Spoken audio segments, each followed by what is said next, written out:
How do you feel? Angry. Let's turn off the, how much time we have on that? 31 minutes, but it should be done. I think it's prolonging itself.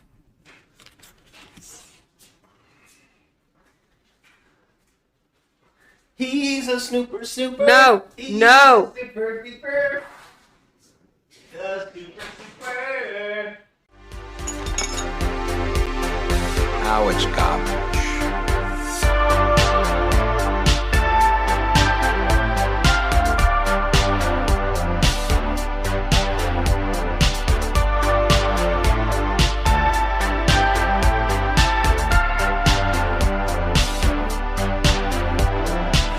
Just another movie night. Hello, everybody, and welcome back. We are Just Another Movie Night. I am Scott, and that is Joey. I'm here. And today we are talking trash. Talking trash. Talking trash indeed. And here's a little ditty. Here's what we're going to do.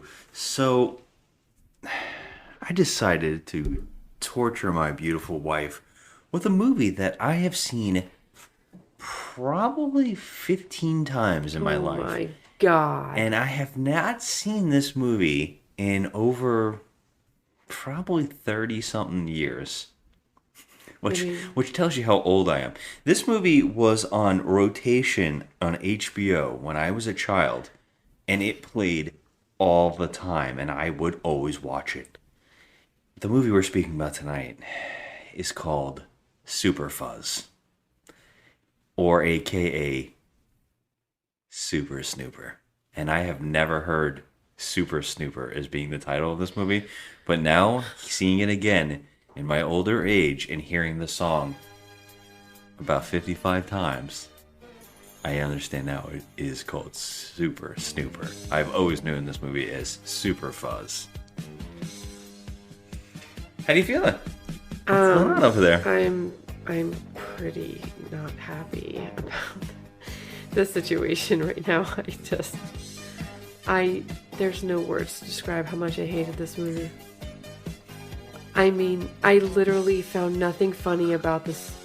I found the song, it grated on my nerves to the point where I wanted to just go out and just start, like, destroying objects. Just beating the shit out of car windows and just freaking destroying everything in my path. There's a car, do you see? And it looks like every car on the street. You will discover. It's just a cop by his cover. He's a super snooper, really super trooper. A wonder copper, one like you never saw. This movie was so bad. Ernest Borgnine is so obnoxiously bad. I just want to thank my mother for giving me the idea of going in and doing this. The main Really? character was so awful. I mean, he was like supposed to be an American police officer, but he was like European. He didn't know what he wanted to be. Dave, that's the 14th plate of beans you've eaten. Would you like something to drink? You know, regulations say you can have champagne if you want it. Champagne? Gives me gas. Well, can I get you something else? Yeah, more beans. More beans? Mm-hmm. Could you make it Azuki beans this time? A Suki bean. Well, I've never heard of them, but I guess you can get the cook to rustle some up. Great. I'll have them for lunch. It was weird. The characters were just dreadful. There was nothing to laugh at. I was miserable. Miserable. Jesus Christ. Well, so yeah, this is 1980s Super Fuzz. Yes, so this actor and this director work together all the time. They're both Italian. And I believe that they have like there was like a duo, and the director would always do it. I think they did spaghetti westerns, and for some odd reason came to America and started filming in Florida. And Florida is the backdrop of this entire film with what seems like an overdubbed Italian actor as your main character. It's very odd, especially when he's standing next to Ernest Borgnine, who couldn't be more American, right? I mean, no. He's like, sounds like he's from Brooklyn. Yeah, that's what I'm saying. And he's this literally Ernest Borgnine was 80 years old for 35 years. He's always looked the same. Early 70s. What's the secret? I don't dare tell you. No meat. You don't eat meat. I masturbate a lot. Okay, I think. Thank you, Ernie. That was great. I actually heard that. Ernie, have you ever been on YouTube? And he's always acted the same. The nominees for Best Actor are Ernest Borgnine in Marty, James Cagney in Love Me or Leave Me, James Dean in East of Eden, Frank Sinatra in The Man with the Golden Arm, Spencer Tracy in Bad Day at Black Rock. The winner is Ernest Borgnine. You know, there's just... We looked it up. He was 63 years old. I believe 63 years old in the filming of this movie. Jesus. And you kept saying, is he 80? Has he always been 80? I mean, he just always looks the same. Even in the Poseidon Adventure, he always looks the same. He just looks the same. For the sake of sounding repetitious, I just want to thank my mother for giving me the idea of going in and doing this. But there was nothing funny about this movie. I'm sitting there in agony the whole time. Like, I just wanted to laugh once. And none of the characters, and nothing in the movie made me laugh. And when you said that you watched this on like a loop on HBO, when I was a child, I did not have HBO. Yeah. I did not have it, thank God. We were stealing someone else's cable. Oh, well, yeah. I did not have HBO. But you know what? I've seen so many movies from the 80s, and I'm surprised that I have not seen this one. I have heard of Super Fuzz. I have not heard Only because of me. Super Snooper. So I thought we were watching this. I'm like, whoa, I've never heard of this movie. What the heck is this? And I was intrigued. But I feel like the absurdity, I know it was supposed to be funny, but there was nothing funny. They try to do slapstick stuff in this movie with like, some idiotic goons and stuff, and it just fell flat. I mean, there was nothing. Well, this is talking trash. Want to like talk through this movie a little bit? Yeah, please. Just you say nothing's funny. Don't sing the song. Oh, the song is going to be very important. Because it is literally in every scene for an hour and a half.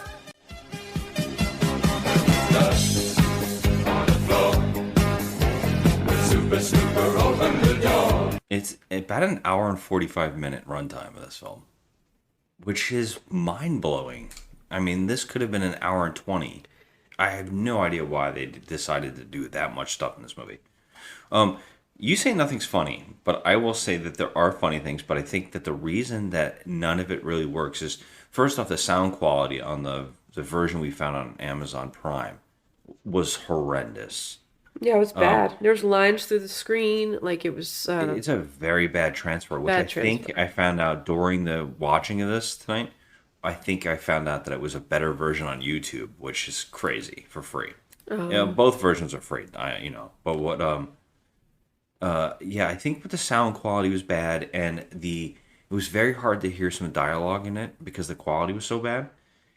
Also, I think that because the soundtrack is constantly putting the same song on over and over and over, it makes you not want to laugh at any of the jokes. But I think some of the jokes are fun.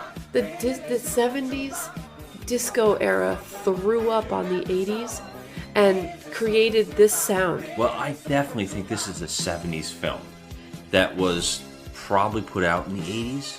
I know it was released apparently in 1980. If you go by the wardrobe, it looks like it was shot in like 1973. It had to be filmed in the late 70s. It had to be. I can't imagine this film got released in the theater.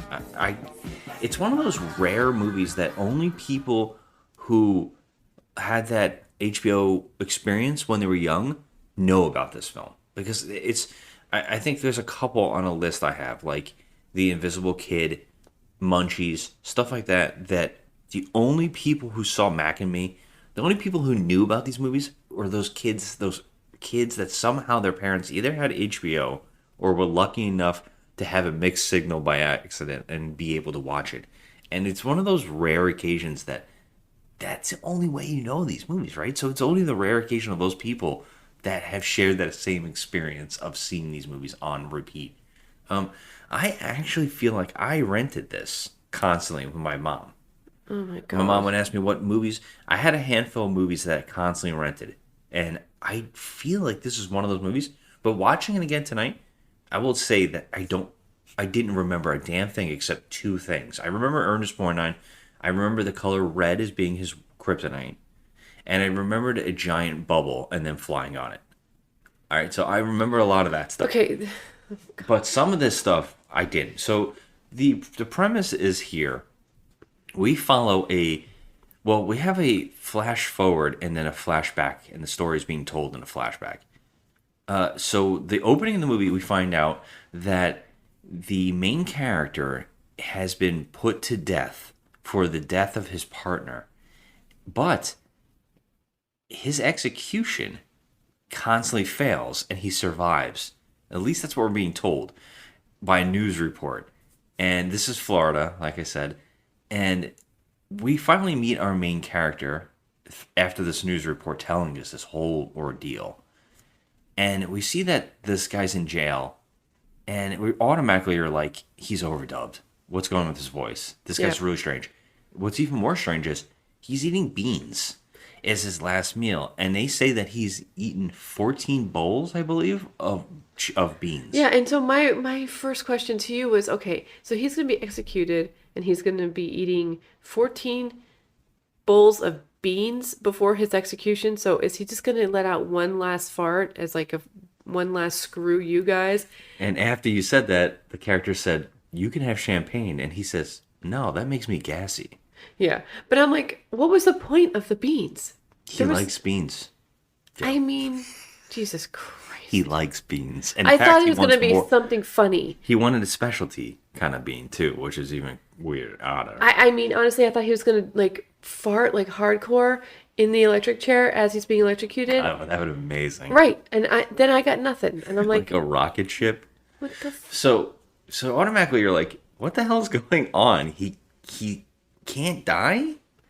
And so we now get another scene of a woman who's apparently an actress shows up with flowers. And she wants to get in the jail to go see the execution. And apparently she's a famous actress. Everybody seems to know her. But the guards are like, no, you're not allowed in. And she's like, well, we're friends. Like, we're close. I want to be there for him. And they're like, no way. She's like, well, can you make sure these roses get put in front of him so at least he can see something beautiful as he dies? And they're like, all right. So they take the flowers. So he is going to be marched to his execution again. He wants beans. He's eating the beans. And then they come in and they march him. And this is the fourth execution he's going to be put through. And he's been through every one of them. And now the electric chair is the last one, apparently. Hey, man, they're coming for you now. By the time lunchtime rolls around, you're going to be having dinner with hunky number one. Apparently they try to hang him.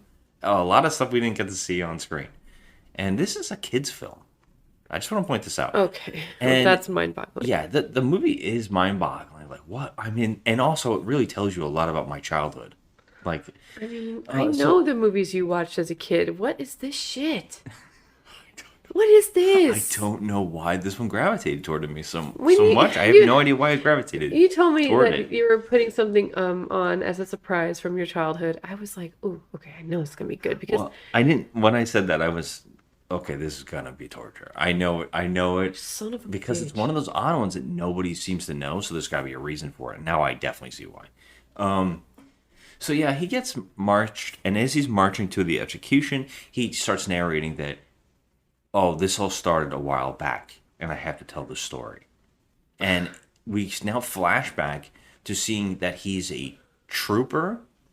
He's a police officer, and it's his first day on the job because he just got out of school, and his first day on the job, the other cops, I think they're playing a prank on him, and they tell him to go give a parking ticket to a Seminole Native American, I believe. but it's not. And But he's in the someone who's middle not, of a swamp. yeah, he's not living in like the rural areas. He's living out in like the wilderness.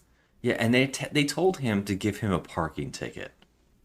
And he took this seriously, and he got in a canoe, and he is rowing. He's rowing to give a parking ticket like in the through middle of a swamp.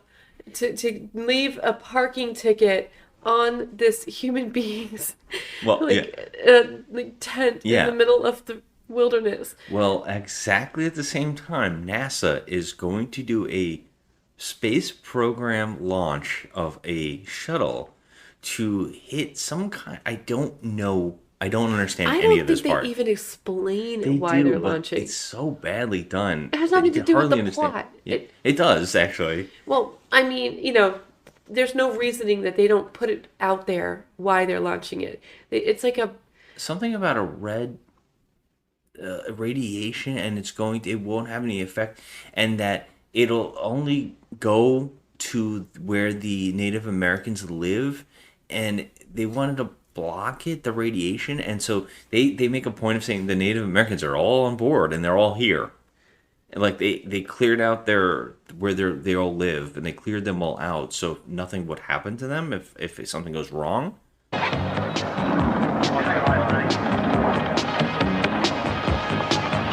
As you know, red plutonium will re-enter the Earth's atmosphere and will plunge and plummet with pinpoint precision to a predetermined place on the Earth's surface. The purpose of red plutonium's mission is to test the top-secret device for detecting minerals below the moon's crust.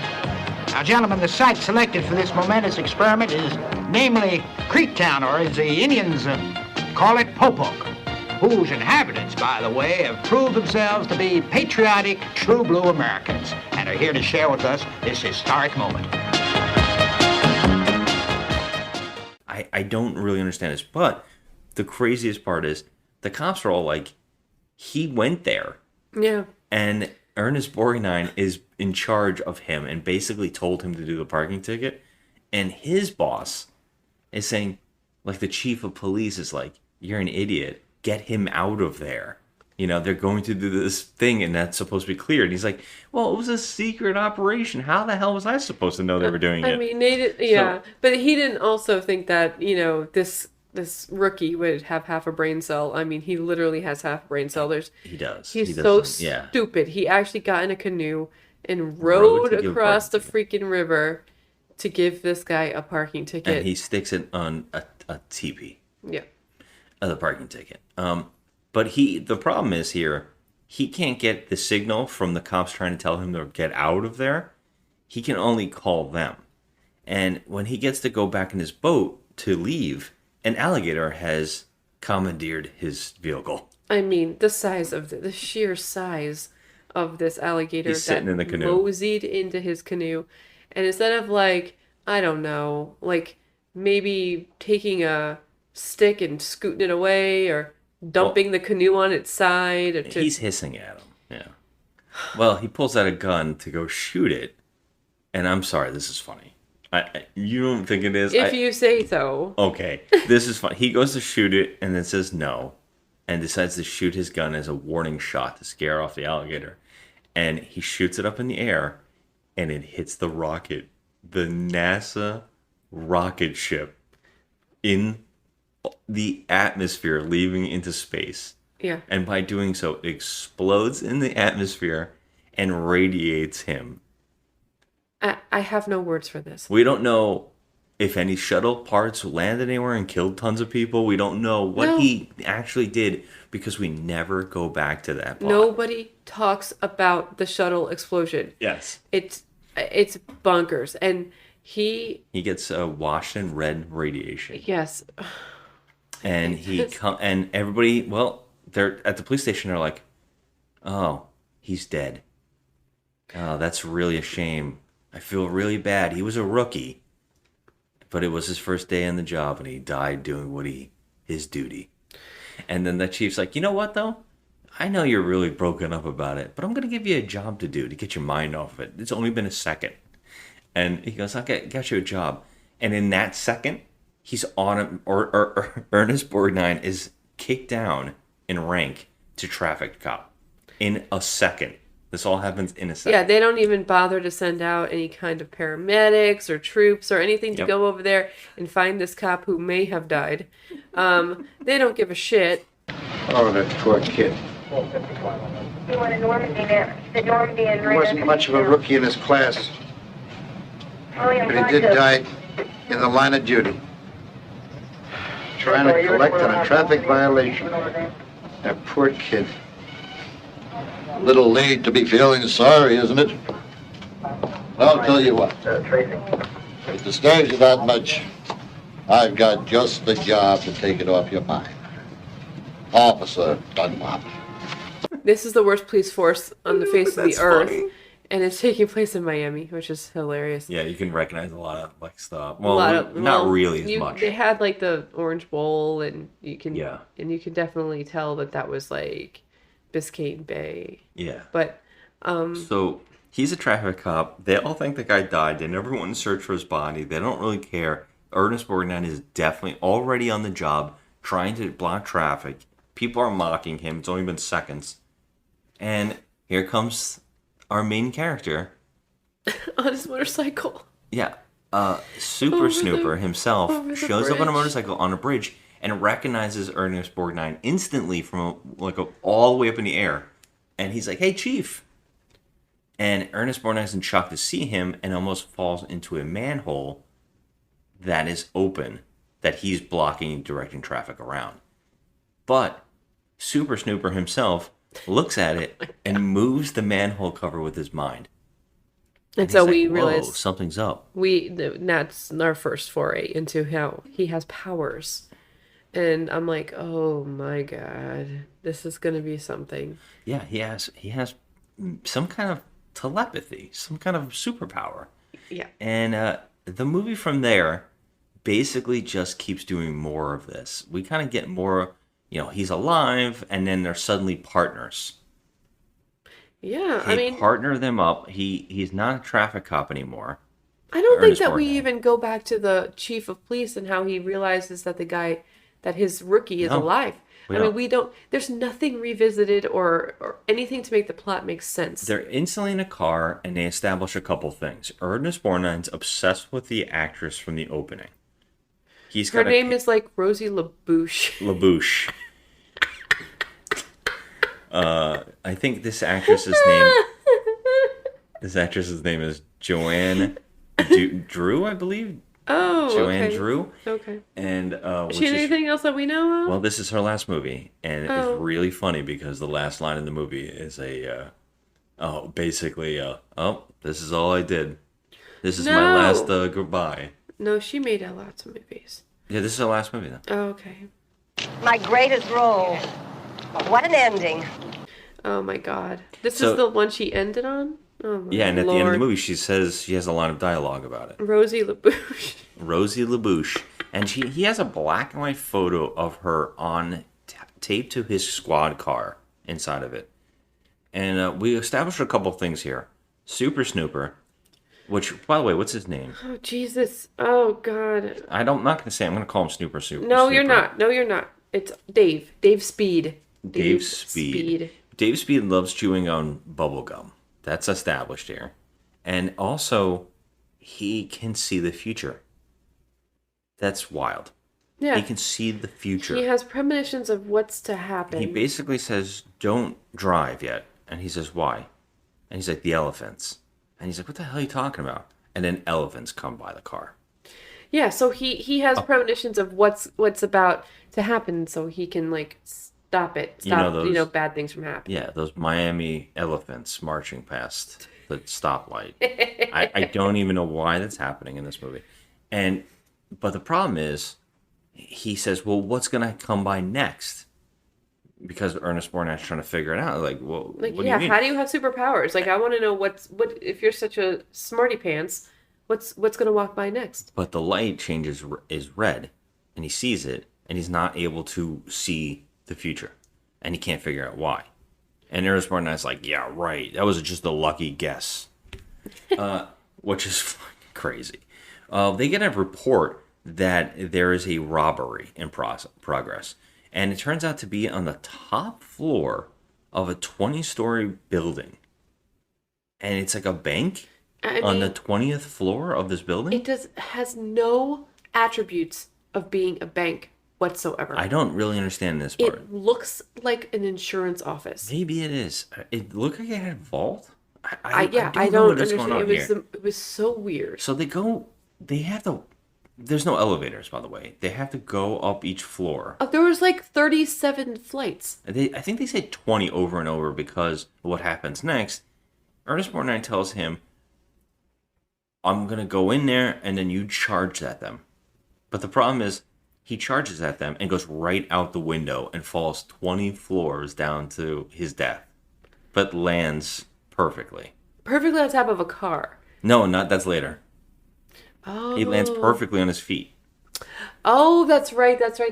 And he lands perfectly in front of an older gentleman in a hat who turns out to be a character in this movie. This guy keeps showing up in a weird cameo. You know, he looks like he could be a hobo. I guess because he has just like an that older look. gentleman, yeah. And I was trying to figure out if he's going to be some kind of a character in this because he was like walking dogs. He is, and he is some kind of plot point, but I don't think he comes back in any way. Go anywhere. Yeah, it's weird. So bizarre. Like, why would you introduce this character? He kind of looks like if he had a monocle, he would look like the Monopoly guy. Yeah. But like he's just there. He's like an eyewitness to everything. But yes.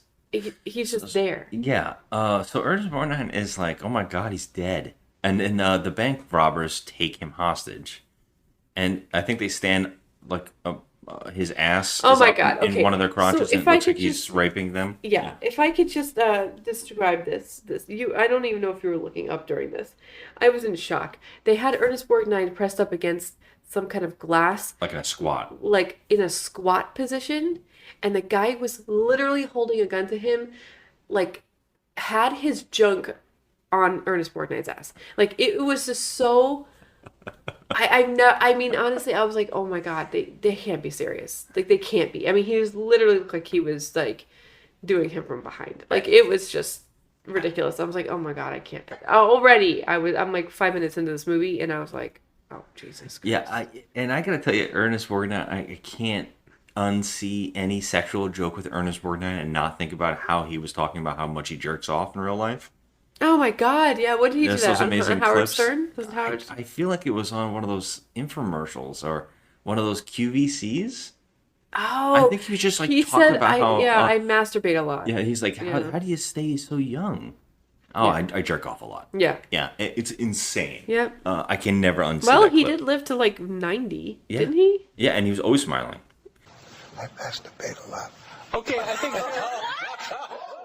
Always smiling. Always yeah. smiling. Oh, I'm sorry. 95 he lived to. 95. So there's something to that. So,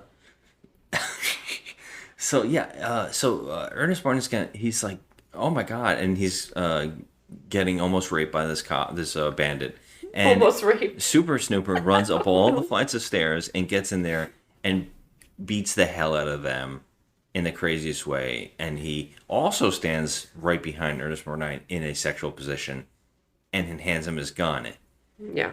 And Ernest Borgnine thinks the only way he survived is that he fell out the window, and there just so happened to be a window washer what's that called? When the Oh, washer like rolls down. not a scaffold. Yeah, but I think is it's it a scaffolding. Yes, like that. scaffolding. Am I would saying say it wrong? I think don't that's know what I'm right. saying. So you noticed that it was positioned there, and you're like, "Where's the guy on it? Why would it be there?" And I think it's obviously only there because there's something they're establishing. And yes, he survived the window fall by landing on the scaffolding. Yeah, okay. That's what he thinks. That was the stupidest thing ever. Well, I mean, honestly, if there's a window washer on that thing, then if it was in that position in the middle of the building, that means there would be a person. But the movie was just using that as basically a way so no one believes that he has superpowers. Yeah, I get it. Yeah, but, so to go on further with this, now we get him going to his. I thought it was his daughter, but I think it was his niece. Yeah, it his turns niece. out. And again, it's one of those movies where the niece has no parents, so you don't really know why it's the niece. No, there's really no reason to even care about this person. Okay. Right? She's like the main thing. Okay. Not really. I mean, she is, but... So, yeah, it turns out that Ernest Borgnine's niece is into Super Snooper, and Super Snooper is into her. And she works at a dry cleaners of some sort. It's like a huge place. I don't know what this thing is. It's got like an outside window and everything. Her name is Evelyn. Yeah, and while Ernest Borgnine is getting clothes or whatever the hell he's getting from his niece, this is another part where they show him using his superpowers. A guy parks in the middle of the street to go run into a business. And I think this truck is torpedoes. I think that's a running thing, and it's obviously there just to set up this villain. Torpedoes Fish Company. Yeah, and he parked in the street. People are pissed off, and Super Snooper's like, I gotta move this thing. So he uses his mind to move it in parallel park it with his mind, and it's so great because the special effect is it's actually just a cardboard cutout version of the truck that moves into the spot. Funny. Yeah. I was like, what? Yes, I mean, so funny. When he uses his powers, for the most part, it is very comical because it's so cheesy. Yeah, and instead of having like the Incredible Hulk has that sound effect that when he does something, it's like this thing, or the Bionic Man, or there's a lot of characters that have this like noise that their character makes when they're doing something cool. Yeah. This movie decides that no noise, full song. We have to hear his theme song every time he uses his power or does anything. If there's a driving, like getting from location to location, or if he uses his powers, they play the song. And it happens every couple minutes. 2 minutes. So I was getting to the point where I was like, this motherfucker, I can't do this anymore. I can't take it with this freaking song. I was like, please turn it off. I was about to say turn it off. Or just mute it until we get past the song. But we can't even mute it until we get past the fucking song. Because the song goes on through the whole movie. Yep. The whole movie. It was like a cheese grater on my ears. It was awful.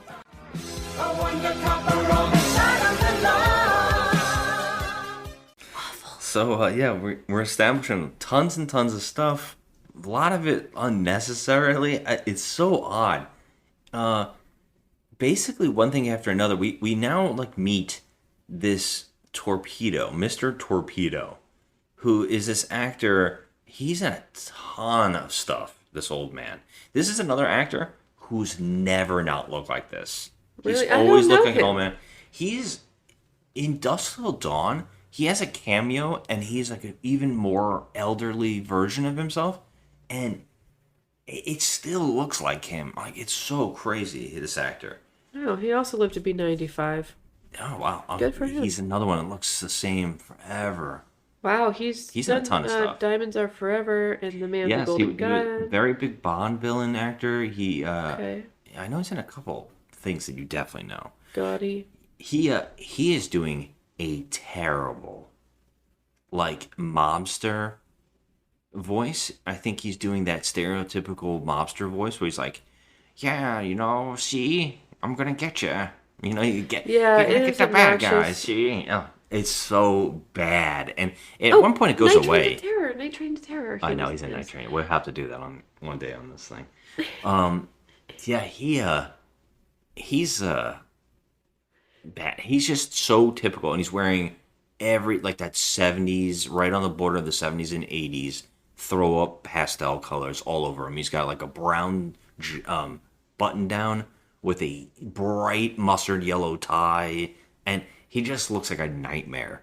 And he's got 3 goons that are also just complete stereotypes and just nightmare-looking characters.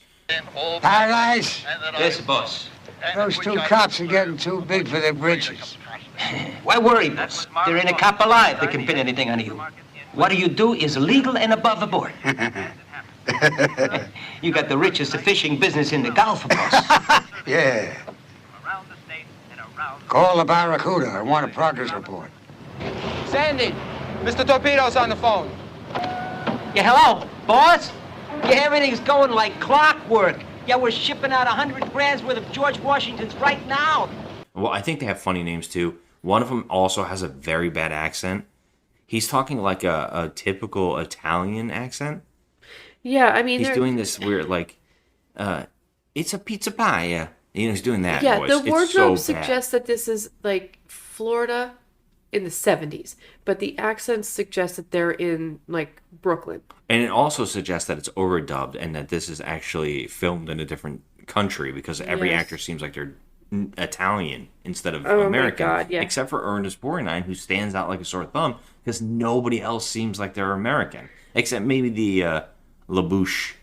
She might, a little bit. LaBouche. Well, excuse me. This guy, Sal Borghese, that's his name, the actor, could not be more Italian. His name in the movie is Paradise Alley. And he's dressed as though he was, like, on vacation through the whole movie. He was wearing this awful Hawaiian shirt with this, like, baby blue blazer and, like, this I don't know. One of the 3 goons. Vacation hat. Is that the yeah, 3? his name is Paradise Alley. It was one has a hat. One has a big mustache. There's 3 of them, and they're virtually the 3 Stooges. Yeah, it's comical. Yeah, they're just there to get slapped around and do stupid things, which they do a lot of. It happens a lot, and some of them I actually think is pretty funny. There's a couple of them that I'm like, that's funny. At one point, I was like holding my face, and I'm like, they actually did a 3 Stooges bit. Yeah, there's like a lot of funny things where he like, makes them slap each other. It's not that stupid. It's kind of funny. It's kind of dumb in a silly, fun way. I don't really absolutely hate that stuff, but I think that's also because I'm a fan of 3 Stooges, maybe, and I really like slapstick. Yeah, the 3 Stooges are the 3 Stooges. This was a really badly done movie. It was trying to emulate the 3 Stooges, but failed at it. Yeah. Well, so bad. Yeah, the plot here is bizarre, right? So everything from here on is so bizarre. There's like a lot of subplots and a lot of story beats that are very confusing. Like, he goes to a Dolphins game with his girlfriend. At first, it seems like she's flirting with him, and now they just are like fully together. Yeah. They go to a Dolphins game. He wishes he was alone with her, and everybody disappears, except for one guy who has a red shirt in the stadium. And all I could think here was, where did they go? Did he end their lives for a minute? Like, what did he do to them? The fact that we actually had to think about that. So, like, I think that they want the director and the writers and stuff wanted you to just go into this thinking, oh, that's cool. He made everyone disappear so he could make the moves on his girlfriend. My first thought is, did he kill these people? They're probably all dead. And like, where are they? They luckily come back, but nobody seems to notice that they've disappeared. This is like the Avengers, like the Thanos snap, where everybody just comes back. But at least in that, everybody's like, what happened? Yeah.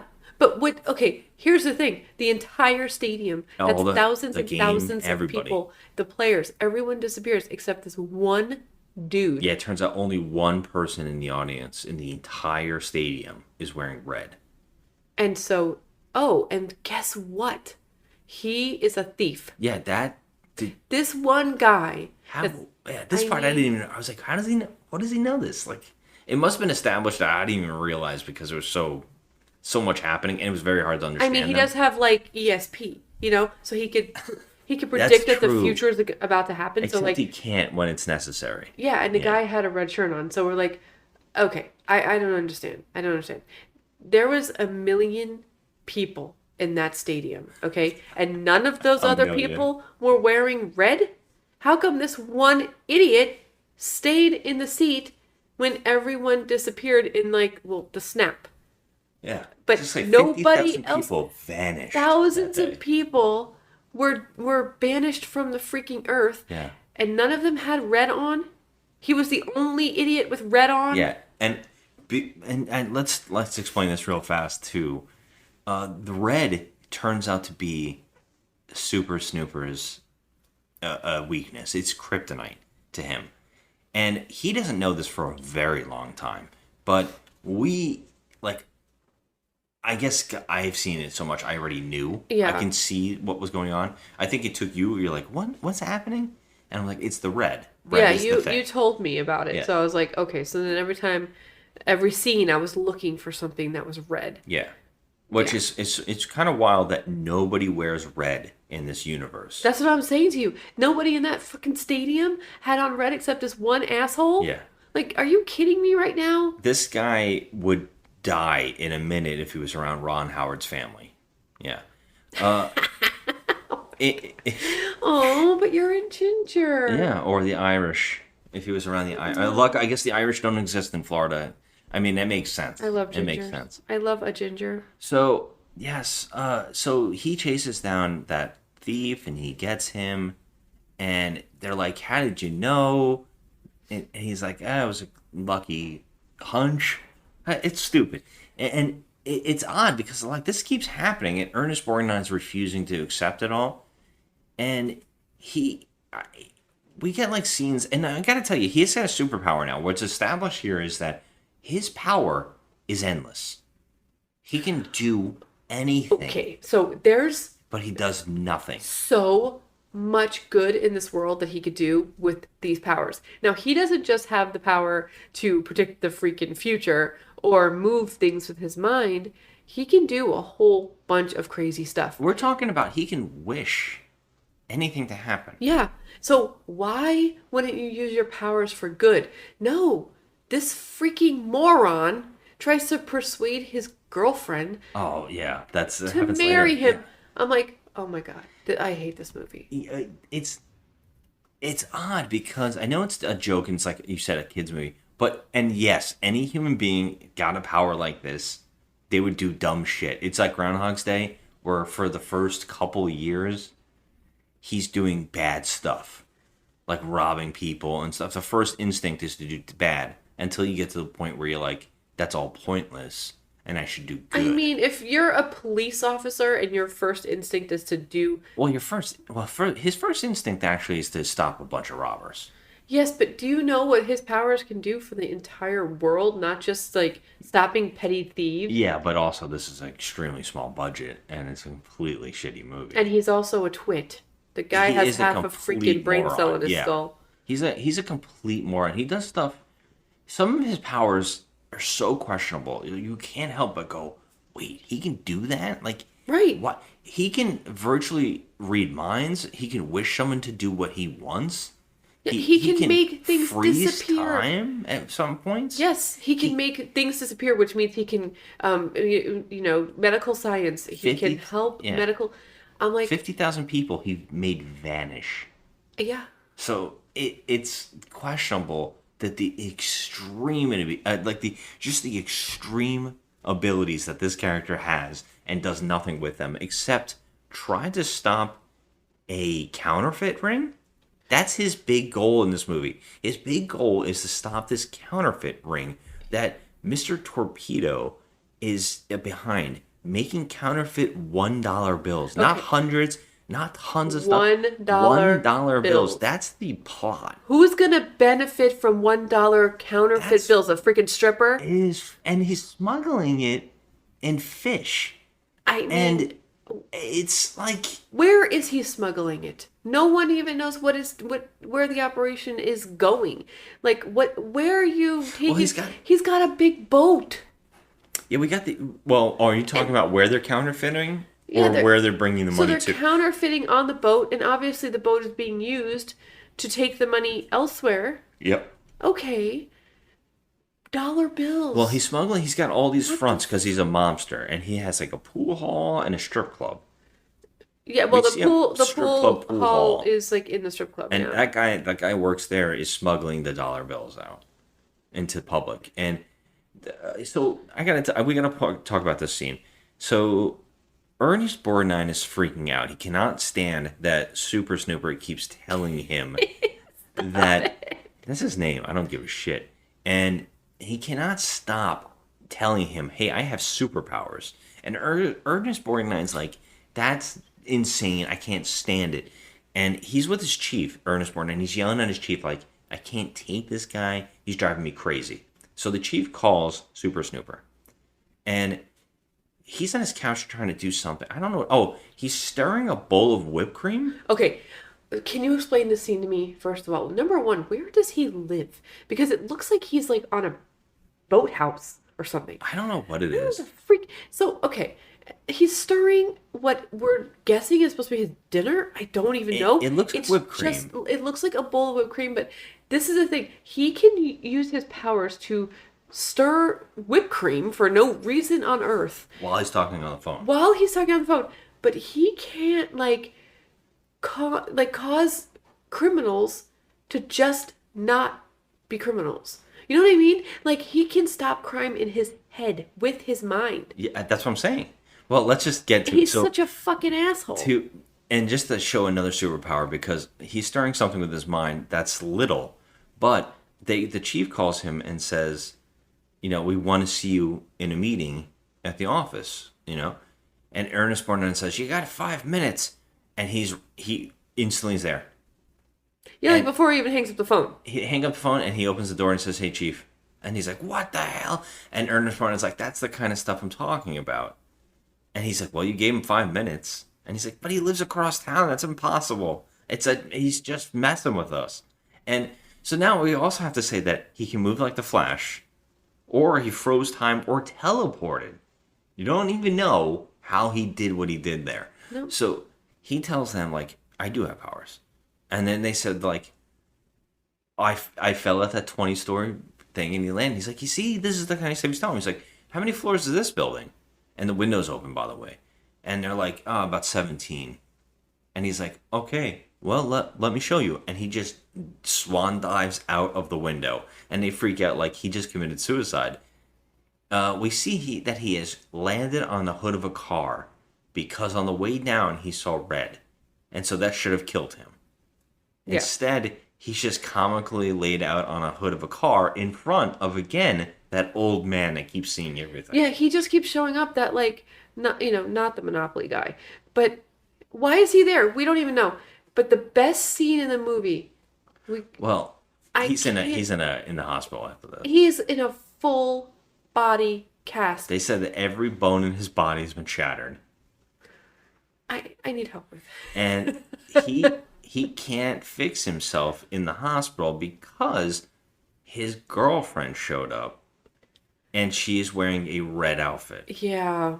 And so he has to tell Ernest Borgnine to get him out of the room and also tell the chief to go into the bathroom, and he shuts him in there for some reason. Okay, the whole point is because he's been trying to tell these two clowns throughout the whole movie that he has powers. Yeah. And now he wants the police chief to hide in the bathroom? For what? For what? Why wouldn't you show them? For what? And then his bones start to heal on their own. And he beams out of the cast. He beams out of the fucking cast. So the doctor comes running in and he's like, "Oh my God, it's a miracle. All your bones are intact again. They're all..." First of all, at what point did you leave the room and take an x-ray from outside the room? I was wondering about that too. Okay, you left the room and then you somehow took an x-ray in your mind through the door of this guy's body? Or were they saying that his body was already healed before? And he has to get out of the cast because his girlfriend's there now? No, the doctor said he broke every bone in his body. Yes. And then the doctor left the room. But he said something about getting new x-rays. Yeah, he said, "We're going to take some new x-rays." So he goes out of the room. Now, how are you taking X-rays outside of the room? That's what I'm saying. I thought that maybe he was suggesting that they did new X-rays and they're waiting for them to get developed. Where? There was no time. No, before the scene we started. I don't know. And I thought that maybe he healed, but he hasn't got out of the cast because she's there and now he can't use his powers. That's how I took it. So why would you keep the chief of police in the room for this information? Why is he locked in the bathroom? Why does he lock him in the bathroom to get out of the thing? Maybe because he's naked under the cast? I really don't know. It doesn't make any sense. And I have no idea how he gets out because the cast is laying there perfectly in the same position. Yep. And there's more nights talking to the cast like he's still in it. Yeah. And he finds out that he's not. this There's also a is so sequence on the absurd. beach where it's on the beach. It's like under a bridge that decided to use it like a beach. And there's a bunch of kids playing with a ball, and he tortures them by flying their ball around their heads so they can't really play with it. Yeah, with his telekinesis. Yeah. And his girlfriend is going to go she's going to put a swimsuit on, which, by the way, I don't know where she goes to put the swimsuit on. I don't know, the car? Or, I don't know, out in traffic? That's exactly what I was thinking. We're from Florida, so if you ever been to Miami, you know that there are very few areas of privacy on, that big bridge. Yeah. It goes over the bay. That's where they are. And there's nowhere to put a swimsuit on. I mean, unless she had it underneath her clothes and just stripped off. I don't know. And she could have done that there. Yeah. Well, so she just goes away so he could fuck with these kids and, mess up their plans with their he throws their ball out in the water. And it turns out the one thing that he can't do is swim. Yeah, all the superpowers. He can heal everything. He can do everything. He can read minds, but he can't swim. Yeah, he throws her ball out in the water, and he goes, "I'll go get it for the kids." From the kids, for some reason, they're all in their swim trunks. They can't go get the ball for some reason. So he walks on water. He walks on the water to get the ball, and then stands out there laughing at the kids with the ball. And then his girlfriend shows up on the beach in a red bathing suit, and he falls in the water and starts drowning, and she has to go save him. Yeah. Now, I would suggest that the moment he went under the water, he couldn't see her anymore, and he could fly out. Yeah, I would think so too. But no, that's not how this works. They have to add some drama, some peril. Because none of it makes any sense. No, none of this movie makes sense. And it's like that just keeps happening. The next thing is that Ernest Borgnine's love of his life, the actress, comes in. LaBouche shows up on an airplane and is greeted by fans, and Ernest Borgnine wants to go there, and he's obsessed with her, and he is really giddy to be around her and just to see her. And Super Snooper is kind of excited for him, and he wants to help him meet her. And Ernest Borgnine's like, none of that crazy power stuff. And he's like, no, we're just going to do this on your own. Just go bring the car around to this spot. And Super Snooper goes over and he sees that Mr. Torpedo has sent his 3 goons to go pick up this girl because it's his girlfriend.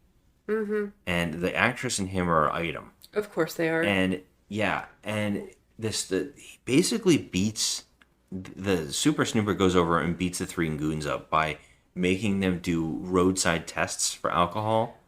And the tests are all crazy, like dancing and slapping each other in the face. This is the Larry Curly and Moe thing we were talking about before. It goes on for a bit while Ernest Borgnine is meeting LaBouche.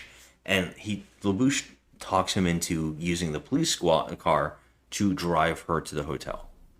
Which Ernest Borgnine gets in trouble for instantly. They're like, this isn't a taxi. You know what's funny is that the police care about the stupidest shit.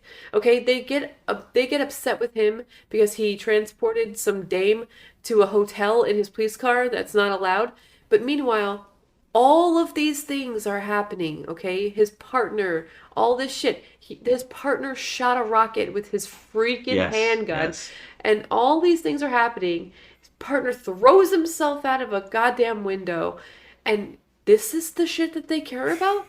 I mean, this movie is fucking dreadful. I can't even get my head around it. I couldn't even laugh at any of this shit. So I'm like, okay, these are the worst cops in the face of the earth. But you know what? I can't even really say that because there's no, police work. I mean, there's no other cops. It's just the 2 of these idiots, Borgnine and Super Snooper. Snooper. I can't even believe I just said that. But well, Super Snooper is looking for the old man that keeps showing up outside the windows because something with the dogs. I don't really understand any of this, but he's going to look for me. It turns out he's a magician, you said? And it said, magician. He goes in his house and he breaks in. Now this is the door's open. His house, the magician's house, and the only reason we know he is a magician is because literally there's 900 signs everywhere, and it says, what's his name, Sirius or Serpius or whatever. I don't remember. Spurius. They say it a lot in the scene too. Spurius the magician, whatever. I'd been looking for Silvius all day. He was the only person who had seen my 2 falls. I had a hunch he could explain what went wrong the second time. And I'm like, why do we need to know if this guy's a magician? I don't really understand this stuff. Why does he have 900 dogs? What is happening? I don't know. He's got a lot of dogs. I'm looking for an old guy named Silvius. I've heard he worked here a couple of times. Oh, yeah, Silvius, I know him. He's a ventriloquist, really a great talent. You want to know something? He can actually make a doggy talk like a human being. I think he's had a little rough lately. What do you mean? Well, for the last year, I haven't seen him around here. That's quite a while. I think he owes somebody some money or something. You got any idea where he lives? Last time I heard, he was living over on River Road in an old shack, selling dogs or something. I don't really know, but he goes in the house. He basically walks in and breaking and entering, in his normal clothes, by the way, too. Like he knows this guy. Yeah. And it wasn't really ever established that they really knew. I don't really understand. He just walks into the house. He walks in and the goons show up to trash the place to look for the thing for Mr. Torpedo, something from that he's got on them. And he has some sort of evidence about the ship that they were transporting the fish counterfeit, with the counterfeit money inside of it, the dollar bills. He knew something about that. Now, why are you using this character this way? Don't know.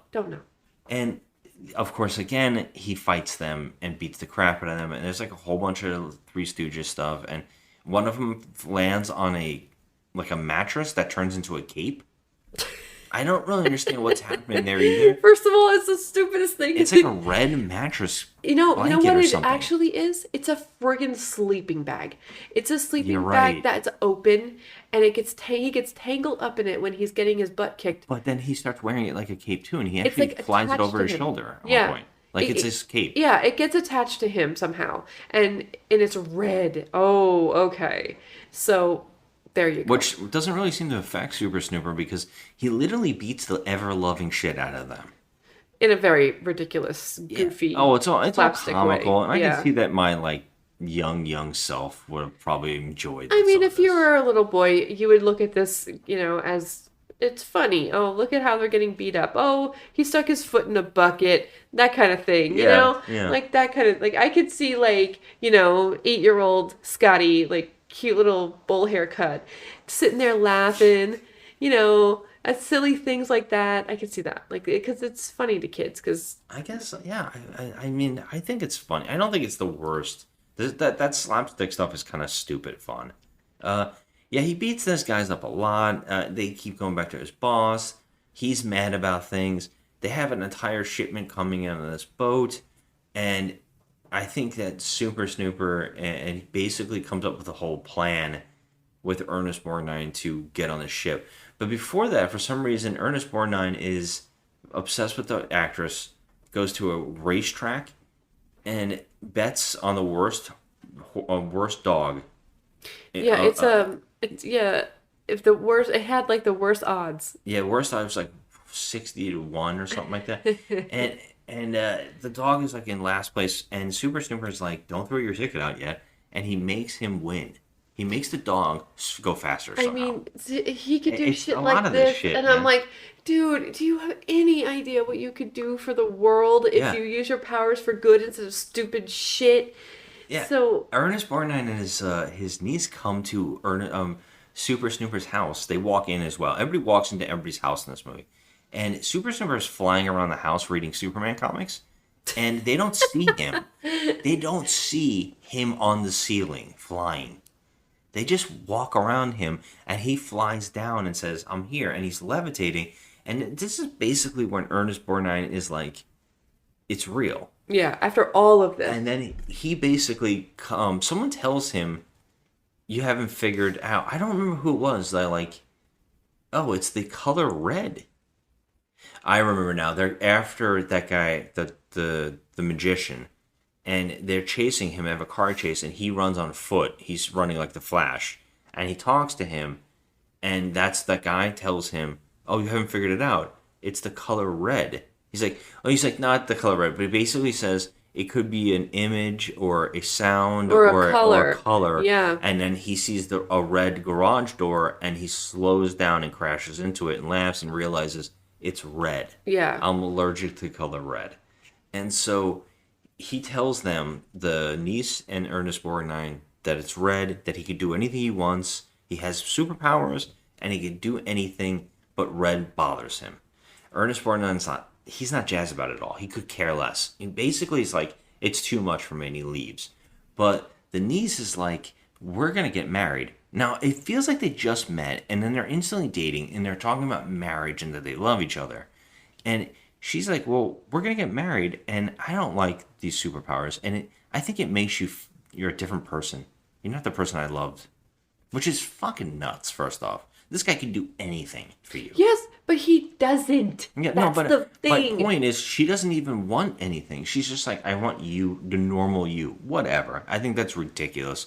But to make this really bad, he freezes her in place and then virtually positions her in a way where she can kiss him.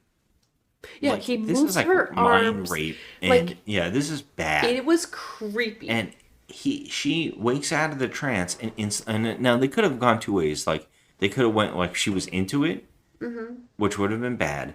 But they went the way that they should have, and she slaps him in the face, and she's like, "You're an asshole," basically. Well, I mean, but she could still hear what he says, and he says to her, "You're gonna marry me whether you like it or not." Yeah. Evelyn, I've got these superpowers, and there's nothing I can do about it. And you know something? I like them. And I think you'll grow to like them too. Look, I love you, Evelyn. And we are going to get married, whether you like it or not. I'm like, oh my god, this motherfucker. So he's not using his powers for good, but yet he pretty much is using his powers for evil right now. Only on her. Like, what the that's mind rape. It's wild. Like it's disturbing. Yeah, it's like such a bizarre thing for him to do, and it's hard to side with him on it. And I understand they're setting it up for a joke at the end, but it's a really odd moment, and it also questions like how much he can really do. And well, so we get all that. They come up with this plan to go get to the ship, and they fly a helicopter, and it turns to night, and Ernest Borgnine gets in on the boat and finds the stash. And radios up to him in the helicopter, go to get the chief. I have all the evidence that Mr. Torpedo's the bad guy, and we got all the evidence. But little did he know that in like the side room, the thugs are in there, and they creep out and they clunk him over the head with a wrench. Which be, like, really would hurt. have definitely done something. And they throw bad. him in a freezer. It's a freezer, and within like seconds he's like already cryogenically frozen virtually. Yeah, he's like icy. Yeah. And so their plan, the thugs, is to completely sink the boat so that the evidence is destroyed. The with counterfeit, with Ernest Borgnine in the boat, setting up Super Snooper in the freezer. And setting up Super Snooper as the murderer of Ernest Borgnine. And so that is why he's in jail in the beginning. Because when he lands the helicopter, the actress has told the chief of police everything that's happened. I heard him threaten... Yeah, because there's like a whole scene I forgot to talk about where he went to a strip club and basically threatened the guy at the owner of the strip club and got himself and tried to pretend that he was a dirty cop by like extorting money out of the strip club guy. And then getting close to him, and he actually makes that guy tell him all the truth right to his face. Which all he had to do was have him call the cops there, have the cops come in the room, and then tell him to tell the truth to them, right? And put himself in jail. All he had to do right there was stop it. I mean, he has the power to do anything. Yeah, and but this is the tactics that he uses. Like He's a fucking twit. Because Ernest Borgnine's like, don't use your powers. Don't use your powers. It's cheating. We need concrete proof. It's a really strange thing because they could have just made this guy admit to it and turn himself in. So yeah, they get on the boat. When he lands, the actress has said to the chief that I overheard him extorting Torpedo, and he's a murderer, and he killed his partner. And they're like, that's not true. Go look for the boat. The boat's here. And they're like, there is no boat. So they sunk it with Ernest Borgnine frozen inside the cooler. And he gets put in jail. Now, we don't know how long it's been. Now, we gotta guess a couple things.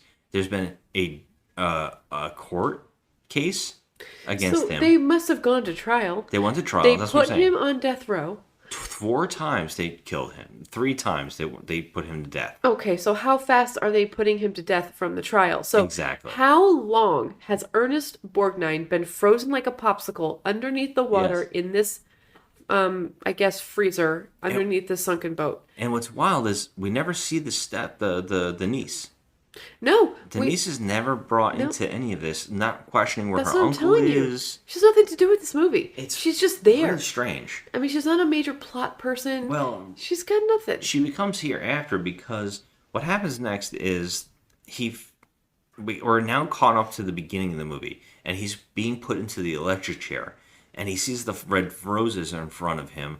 That LaBouche brought him. Yes, and he gets them out of the room, and when he does, when they hit the switch to electrocute him, he pushes the electricity on everybody else, and I don't know if they're all dying, but everybody watching, everybody starts to get electrocuted. Like they were all getting electrocuted. I don't know if that was like they were in shock that he was getting electrocuted, like that was their shock voice. He put it on them. He wasn't getting electrocuted, they were. Okay, because I didn't hear any sounds coming from their mouth. It was like...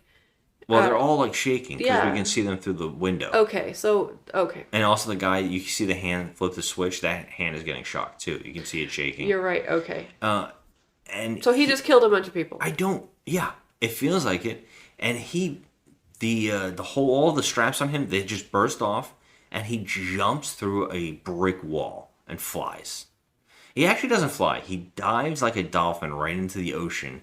And he goes right down to the bottom and is at the sunk boat, which is in a pool. You can clearly see it's at the bottom. You can see the lights of the pool, like how the pools, they all have lights on the bottom. Yeah, that flat bottom and everything. Yeah, it was so cheesy. But the best is that we don't know how much time has passed, but Ernest Borgnine is still in that freezer like a popsicle, and he puts chewing gum in his mouth. Please, I can't even talk about this. This is the worst thing I've ever seen. Puts chewing gum in his mouth and blows a bubble, and it becomes a giant balloon that lifts Ernest Borgnine and him to the sky. So the two of these buttholes are on top of the balloon. But I want to point out real fast that Super Snooper cannot swim, but can swim here. Yeah, he definitely can swim now. Yes. So that's a superpower that he just suddenly found. I guess he told himself I could do it. The best thing is that he also has another superpower. He can turn chewing gum into a balloon. A giant balloon that they don't have a bottom. They don't have like a standing spot. They're on the top of it, balancing on the top of a balloon. So this thing has become as big as like almost a hot air balloon. Yes. And this is supposed to be a piece of gum coming out of the water. A piece of gum. I also point out that he chewed it underwater. Yes. And he blew it up underwater. Yeah. And I also point out that he chewed this gum. And Ernest Borgnine, first thing he does is wake up and say, "What are we on?" And licks it. Yeah. And he's like, "That tastes like chewing gum." That's like the least of his problems. Seriously? The fact that you're an elderly man floating on top of a balloon with nothing to hold on to, and it's floating through the air, and he literally starts sliding off. What are you holding on to? There's nothing. Yeah, at one point he just stands up and starts dancing. Yeah. Up there. I don't even know. So at the same time, because they found out that he broke out of jail, the actress has now taken all of the money and jewels from Torpedo and said she's going to Cuba. And well, she brings Torpedo with her. She does bring Torpedo, and they also kidnap the niece because they need someone, a hostage, to keep him away if he is alive. So that's their bargaining chip, is they have this thing. It turns out the actress also can fly an airplane. They have like a 6-seater. Yeah. And they get all on the 6-seater, and she flies it. And as they're flying, the bubble just turns out to be right in the same spot with the plane. And Super Snooper is able to dive off and land on the plane and steer it. Yeah. Steer the plane into landing. And they basically all give up. The cops all show up. He has them like done. The niece comes out and he hugs them. The cops arrest everybody else. I mean, that's pretty much done. And they're like, "Where's my uncle?" And he's like, "Oh, your uncle's up on the right there on the balloon." Like, honestly, and so he left him up there. He left him up there, and also he's standing up there having a great time for some reason. All of a sudden, he's dancing and singing, and he's like, "I'm gonna look at me, I'm so great." Yeah. And I don't understand why this happens to him. Why he gets so ecstatic, but he gets so ecstatic that he decides to jump. Yeah. Okay. How did he plan? How did Snooper plan on getting Borgnine down? I mean, well, he could have just wished him down. Okay, yes, but the plan was for Borgnine to jump into his arms. I think he was keeping him safe, but when Borgnine just said, "Watch me, look at me, you're gonna get me," and he just jumps off the damn thing, it only leaves Super Snooper to run to try to catch him. What's really impressive about running to try and catch him is the fact that he could just fly up and get him. Yes, absolutely. I mean, this movie is so freaking stupid. This next scene wouldn't happen. Because when he catches Ernest Borgnine, they fall through the entire Earth. And they land in China. They land in China. I was like, oh my god, please. This has to be over soon. It has to. Because I just can't take no more. And we end, they call and they say they're okay and they're in China. And the last scene is Super Snooper. Super Snooper gets on the phone and tells, "Your uncle's alive because of my powers. I know you'll love them. You're gonna marry me." And they just show her face like, huh.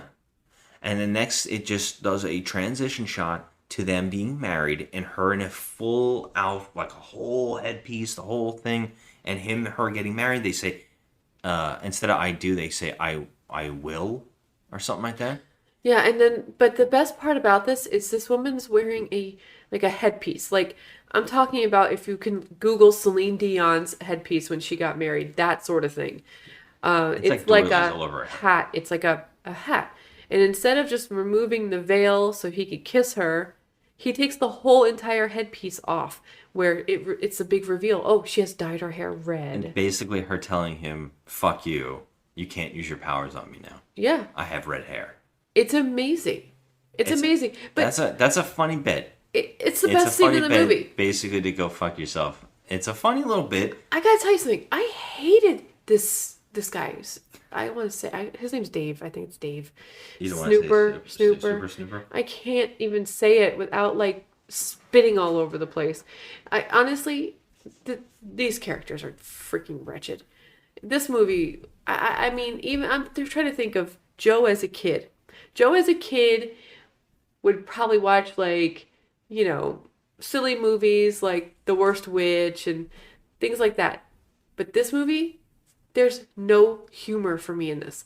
Like, even if say I wasn't an adult and I'm not thinking with logic, because I'm actually not. When I start going into these movies, these pieces of crap, I don't have any logic at all. I'm just like, okay, this is going to be a piece of crap. Just take it for what it is.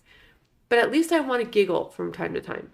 This thing had none of that. I was sitting there, I'm like, my husband, really? Like, I think your intentions were really good, and I thought maybe you probably thought I'd have a different reaction to this. Well, I didn't remember the song playing this much, and I actually don't even remember the song. That's what's wild about it. How do I not remember it since it plays so much? And also that it says Super Snooper when I know this movie as Super Fuzz. And I don't know how I never put that together. Why is it saying that when it should be saying Super Fuzz in the song? That's weird. And every time you talk about Super Fuzz, Yeah. I don't know why. I always thought it was a different movie. I would never picture this that you're talking about. I don't know why. I just felt like this is not something he liked as a kid. It can't be. It just can't be. I could see why I liked it as a kid. And I think, look, there's kids today who listen to Baby Shark and stuff like that, and it's the same thing over and over. It's just something to get you like whatever. When I was that age, this must have been like, yeah, and he's got superpowers, and I probably was at the age where it's like superpowers are cool, and all I was caring about was like, wow, could you imagine? And I guess in my high imagination that I really had as a kid, and I would write all these stories and make all these toys, and I probably thought, wow, superpowers are badass. And this is before I was reading comic books, I think. I was too young to grasp that whole thing of that concept of reading and everything. Like, I think I was just like seeing superpowers as really neat. And the things that he does with his powers are insane. I can see why I enjoyed it. Now, in my older age, I completely admit this is a goddamn piece of shit. I can see it for what it is. God. I know it's extremely bad, and I felt terrible for making you watch it. I mean, I've seen worse, We bought this for a friend one day, because he also liked it and remembered it fondly, and we bought it for him on DVD as a Christmas gift, as a joke once. And I don't recall. He was excited about it, and wow. I mean, things don't always hold up from when you're a kid. I mean, they just don't. And this is a rare one. This movie was really bad. And if I know that you're going to insert the song here, but I have to hear that song. This thing's going to be out through this whole This fucking song. You know what? I don't even think I'm going to be listening to this episode. I can't take it. That song was a piece of shit, man. I can't listen to that song ever again. It was the worst. The worst. I think it's funny. Of course you do, because it's torturous. It made me smile. It's like it's torture. I also have a fondness for theme songs for movies. I actually enjoy when a movie has its own theme song with words, where the woman is singing the name of the song. Oh, I like that too. It makes me smile, and it's so cheesy that I love that. And I will admit that it happens so often in this that it's like, holy it's too shit. much. Like, if we had it at the beginning and then again at the end, I would be like, okay, I'm spared from too much agony here, because the whole movie, I mean, it was just ridiculous. I couldn't take it. It wasn't funny. It just didn't entertain me at all. But if we at least had the song from the beginning and the end, and that was all of it, fine. No, they had to beat you over the head with this wretched beat over and over again with the lyrics that just keep repeating. It's not even a song. It's like some kind of subliminal message to tell you you're going insane. It's like, go out and, throw stuff at cars and, wreak havoc and destroy landscaping and rip up flowers, because that's the way I feel when I was listening to that song. That song went through the whole movie. Yeah. I couldn't handle another second of it. And then at the end, I'm begging you with all that I am as a human to turn off the Xbox. Turn it off. Please turn it off. And you're just looking at me and laughing inside like a demon. And this is just wrong. Because I thought it was funny. I think there is this... look, we watch bad movies on purpose. We love it. We love joking around about what's bad about movies. Oh, sure. That's why I was shocked that you couldn't take how funny it was that thing kept playing. I mean, no, I couldn't. And then at the end, it's like, you felt like you didn't torture me enough. So you had to, just let it play a little longer. I'm slowly boiling like a freaking egg in a pot of water, and you're just looking at me, and I'm like, if you don't turn this off, I am gonna physically go and throw the TV against the freaking wall. And it was that bad. That song played through the whole movie. Yeah, it's bad. It's bad. It's a shame. It really is, because to see something that you remember fondly be so fucking bad, it's a shame. You know, that happens to me sometimes too. When it's something I loved as a kid, you know, now I'm an adult and I'm watching it, I'm like, oh God, what? Yeah. What? Yeah, this is like Garbage Pail Kids level. It's Garbage Pail Kids level. Yeah. It is. It's not as like it's Garbage not as Pail Kids cringy. is cringeworthy to look at, but this one, I mean, there's some kind of silly, so bad it's good element to it, but I do know it's terrible. So what are you gonna give it out of 10? Oh, it's a 3. Holy shit! I thought you were gonna give it a 1.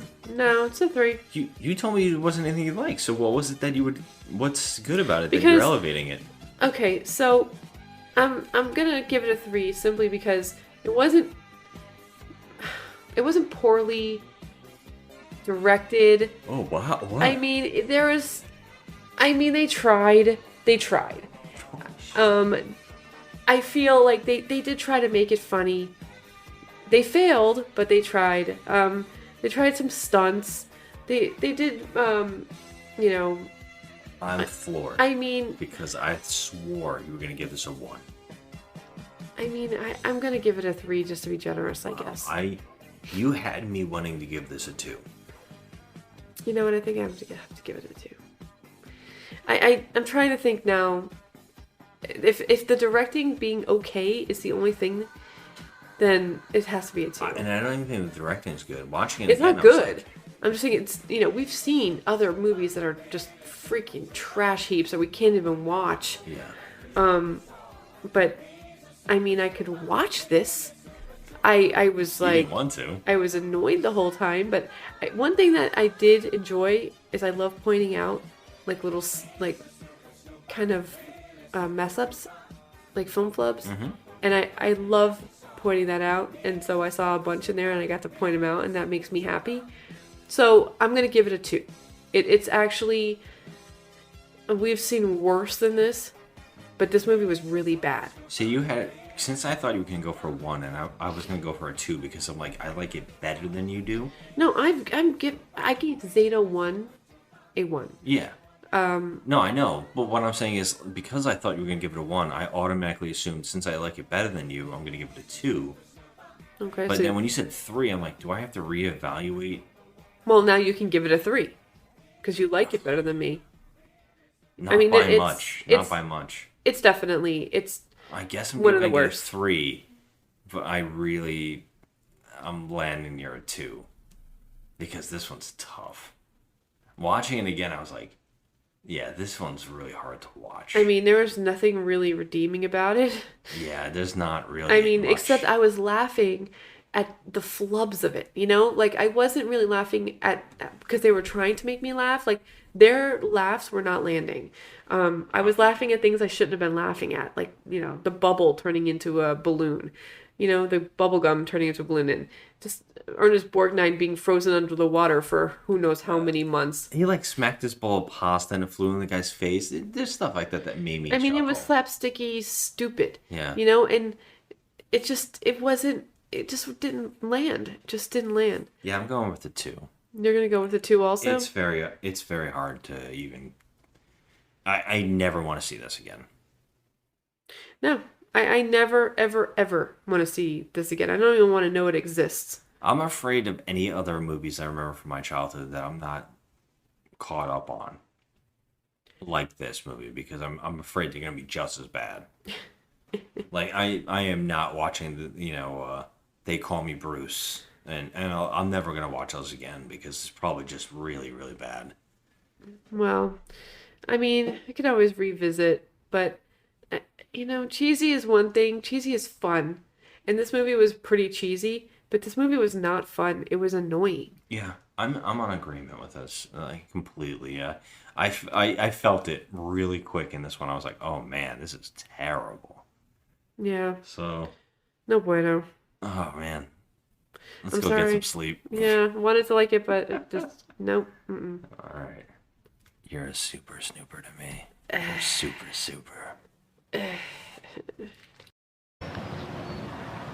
Hey, Sarge! It says here that your Rosie LaBouche is making a comeback. Did you know that? Sure I knew that. I know everything about Rosie.